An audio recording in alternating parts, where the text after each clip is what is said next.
Welcome to my class. नमस्ते student. बच्चों, आज हम कक्षा 10वीं की पाठ्य पुस्तक क्षितिज भाग 2 का अध्ययन करने जा रहे हैं, जिसमें हम चैप्टर नंबर 16 पढ़ रहे हैं और इस चैप्टर का शीर्षक है नौबत खाने में इबादत। नौबत खाने में इबादत इस पाठ का यह सेशन नंबर 4 है। इसके पहले भागों में हमने जो परिचित पढ़े थे उसमें लेखक यतेंद्र मिश्र इन्होंने उस्ताद बिस्मिल्लाह खां इनके व्यक्तित्व के अलग अलग पहलू हमारे सामने रखे कि वह उनके जीवन में सुरों को बहुत अधिक महत्व देते हैं। सुरों के सामने उनके जीवन में कोई भी मूल्यवान चीज नहीं है, इसीलिए तो ईश्वर से बार बार वह सुरों की मांग करते हैं तथा अपने आप को वह एक विद्यार्थी के रूप में बार बार अच्छे रूप से तहमीज से वह सुरों को सीखने का प्रयत्न उनका दिखाई देता है। फिर एक सौहार्द, धार्मिक सौहार्द उनका दिखाई देता है हमें। एक कलाकार के साथ साथ धार्मिक परंपरा के प्रति निष्ठावान और भावुक जो व्यक्तिमत्व है उनको हमने इसके पहले परिच्छेदों में देखा। आगे इस व्यक्ति चित्र में हमें लेखक उनके कौन से नए पहलू को बताने वाले हैं उसको हम पाठ के अगले परिच्छेदों के द्वारा पढ़ते हैं। हमने देखा था इसके पहले परिच्छेदों में कि किस प्रकार से वह मुहर्रम के दिनों में शोक व्यक्त करते हैं। अपने उन दिनों में वह किसी भी प्रकार का मंगल वाद्य या मंगल ध्वनि नहीं बजाते हैं। आगे लेखक कहते हैं कि मुहर्रम के गमजदा माहौल से, गमजदा अर्थात दुख भरे माहौल से या शोक युक्त माहौल से अलग कभी कभी सुकून के क्षणों में वे अपनी जवानी के दिनों को याद करते हैं। वे अपने रियाज को कम, उन दिनों के अपने जुनून को अधिक याद करते हैं। अब देखो उस समय उनकी जो उम्र थी वह जब उन्होंने अपने इस संगीत क्षेत्र में आगमन नहीं किया था, प्रवेश नहीं किया था, मतलब रियाज पर उनका ज्यादा ध्यान नहीं था या उनके बारे में उनको इतना पता नहीं था। उसके पहले के जो उनके दिन हैं उनका वो याद करते हैं, उन दिनों के अपने जुनून को अधिक याद करते हैं। अपने अब्बा जान और उस्ताद को कम, पक्का महल की कुलसुम हलवाइन की कचौड़ी वाली दुकान व गीता बाली और सुलोचना को ज्यादा याद करते हैं। अब देखें यहाँ लेखक ने उनके दो विरोधाभास जीवन शैली के बारे में बताया कि एक तो अपने अब्बाजान और उस्ताद को कम, क्यों? क्योंकि अब्बाजान और उनके उस्ताद अर्थात उनके जो गुरु थे जिनके द्वारा उन्होंने संगीत का रियाज किया था, संगीत क्षेत्र की जो कला या उसका शास्त्र उन्होंने अपनाया था, वह उसके पहले के जो पक्का महल की कुलसुम हलवाइन, हलवाइन अर्थात तरह तरह के जो पदार्थ बनाए जाते हैं, मिठाइयाँ बनाई जाते हैं, उसको उसमें जो कचौड़ी थी, वो कचौड़ी की दुकान थी, वह बहुत ही उनको याद आती है। या फिर गीता बाली और सुलोचना का उनको याद आती है। अब सुलोचना और गीता बाली कौन थे हम सबको बताएं कि ये फिल्म इंडस्ट्री के उस समय के बहुत ही महत्वपूर्ण या बहुत ही प्रसिद्ध नायिकाएं थी फिल्मों की। अब यहाँ पर लेखक ने उनके रसिक होने का हमें परिचय दिलवा रहे हैं। कैसे सुलोचना उनकी पसंदीदा हीरोइन रही थी। बड़ी रहस्यमय मुस्कुराहट के साथ गालों पर चमक आ जाती है, खास आपकी अनुभवी आंखों और जल्दी ही खिस से हंस देने की ईश्वरीय कृपा आज भी बस्तूर कायम है, अर्थात हमेशा कायम है। कि देखो जब वो अपने उन बचपन के दिनों को याद करते हैं कि किस प्रकार से उनके पसंदीदा हीरोइन आपको पता है कि अगर आपने देखा गीता बाली और सुलोचना यूट्यूब या नेट पर अगर आप सर्च करेंगे तो उनके पुराने फिल्म आप देख सकते हैं।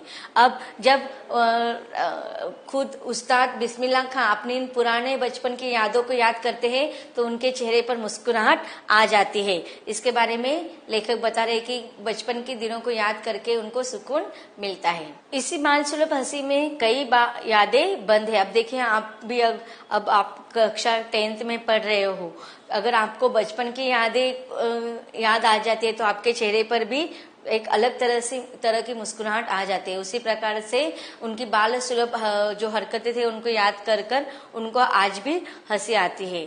जब उनका जिक्र करते हैं तब फिर उसी नैसर्गिक आनंद में आंखें चमक उठती है।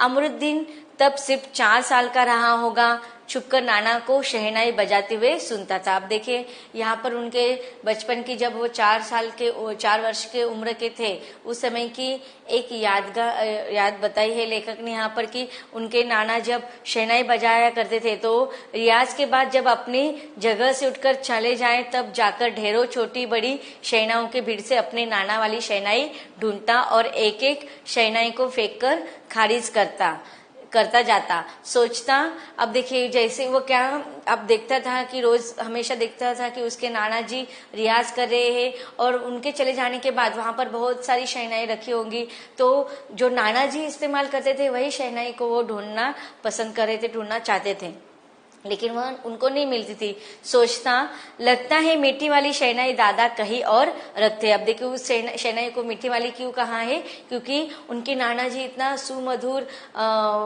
वो बजाते थे, इसीलिए उस शहनाई को मीठी वाली शहनाई कही है। जब बाबू अली बख्श खां, जो उस्ताद भी थे, उस्ताद अर्थात गुरु, शहनाई बजाते हुए सम पर आए तब धड़ से एक पत्थर जमीन पर मारा था। आप देखिए उसी समय उनके मामा जान अली बख्श खां जब शहनाई बजाते थे और सम पर आते थे, अर्थात अंतिम, अब जैसे गीत का भी अंतिम स्टांजा होता है उसी या अंतिम पंक्ति होती है, उसी प्रकार शहनाई बजाते समय जब अंतिम स्थान पर जब वो आते थे तब वो क्या करते थे, कौन, अली बख्श क्या करते थे, धड़ से एक पत्थर जमीन पर मारता था। अब देखिए वो बचपन में क्या, उनको पता नहीं होता है कि किस प्रकार से दाद दी जाती है, प्रशंसा की जाती है, तो अपने मामा की उस मधुर शहनाई वादन को उनको प्रतिसाद देना होता है, उनकी प्रशंसा करनी होती है, स्तुति करनी होती है, तो वह किस प्रकार से करते थे कि एक पत्थर पर जमीन पर मारते थे। सम पर आने की तमीज उन्हें बचपन में ही आ गई थी, मगर बच्चे को यह नहीं मालूम था। आप देखो, भले ही उनको यह पता नहीं था कि सही ढंग से किस प्रकार से स्तुति की जाती है, प्रशंसा की जाती है, दाद कैसे दी जाती, उनको पता नहीं था, लेकिन किसी वो सुमधुर स्वर के बाद, संगीत के बाद उनको दाद देना होता है, यह तमीज उनको बचपन में ही पता चल गई थी। तो यह उनके बचपन से ही यह कलाएं उनके अंदर थी, मगर बच्चों को यह नहीं मालूम था कि दाद वहां करके दी जाती है या सिर हिलाकर दी जाती है, पत्थर पटक कर नहीं। अब देखो उनको, उनकी उम्र ना समझ की थी, उनको इतना पता नहीं था कि दाद किस प्रकार से दी जाती है, कि ताली बजाकर या सिर हिलाकर दी जाती है, उनको पता नहीं था। इसलिए वो अपने मामा के सुमधुर शहनाई वादन के बाद वो क्या करते थे, पत्थर फेंक कर उनको दाद देने का प्रयास करते थे। बचपन के समय फिल्मों के बुखार के बारे में तो पूछना ही कहा। तो देखो बचपन में उनको बहुत फिल्म देखना पसंद करते थे, अपने प्रिय पसंदीदा जो नायिका थे उनके तो फिल्म देखने के लिए वो क्या क्या करते थे, इसका वर्णन आगे लेखक कर रहे हैं। उस समय 3rd क्लास के लिए 6 पैसे का टिकट मिलता था।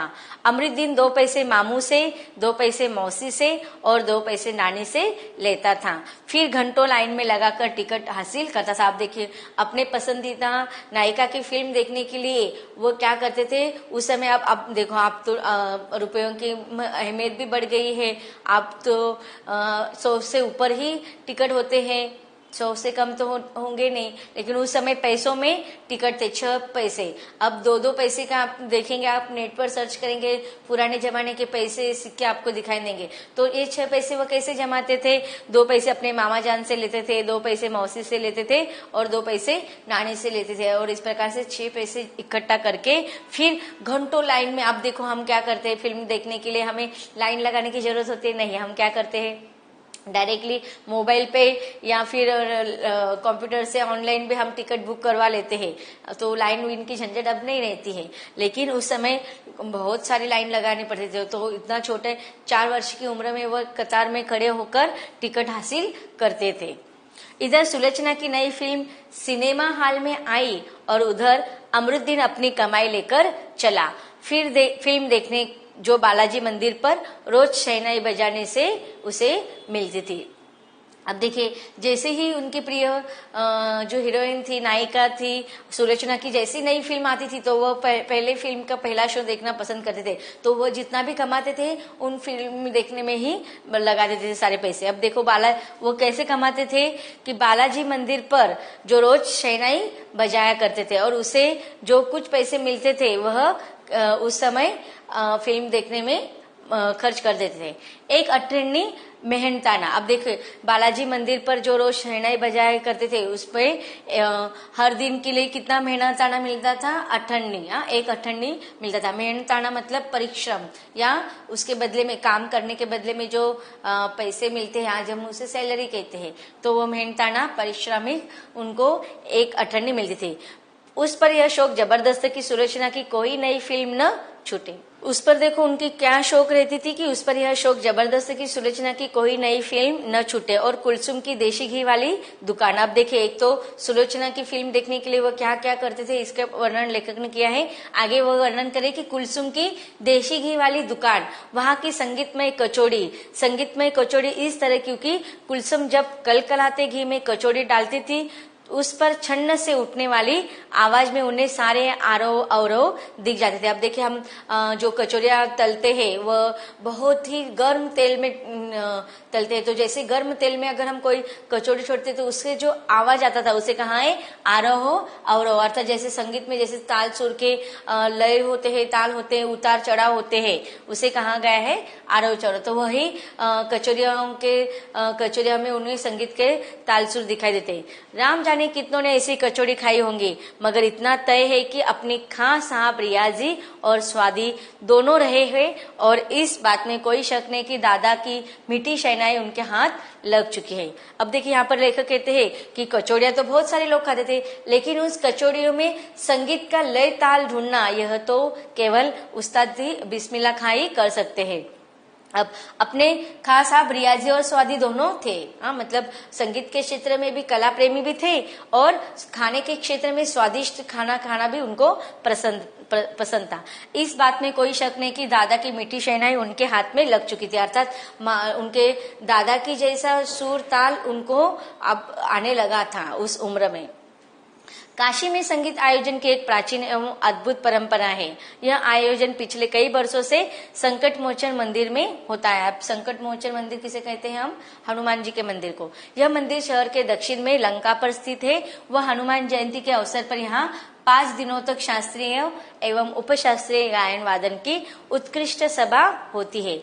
इसमें बिस्मिल्लाह खां अवश्य रहते हैं। अब देखिए यहाँ पर लेखक, एक तो वह इस्लामी धर्म के थे, लेकिन फिर भी वहाँ के इसके पहले हमने देखा था कि बालाजी मंदिर में वह किस प्रकार से मधुर ध्वनि मंगल ध्वनि बजाया करते थे। इसके बाद अब हनुमान जयंती पर 5 दिनों पर शास्त्रीय और उपशास्त्रीय गायन वादन की उत्कृष्ट सभा में किस प्रकार से वह जाते थे इसका वर्णन लेखक करें। अपने मजहब के प्रति अत्यधिक समर्पित उस्ताद बिस्मिल्लाह खां की श्रद्धा काशी विश्वनाथ जी के प्रति भी अपार है। अब देखिए यहाँ पर धार्मिक आस्था उनकी दिखाई दे रही है, केवल अपने धर्म के प्रति ही नहीं बल्कि अन्य धर्म के प्रति भी उनकी धार्मिक आस्था का वर्णन यहाँ पर लेखक करे कि अपने मजहब के प्रति तो उन्होंने अपने आप को समर्पित कर ही लिया था, लेकिन काशी में जो विश्वनाथ मंदिर अर्थात शिवजी का मंदिर था उनके प्रति भी उनके मन में अपार श्रद्धा थी, अपार आस्था थी।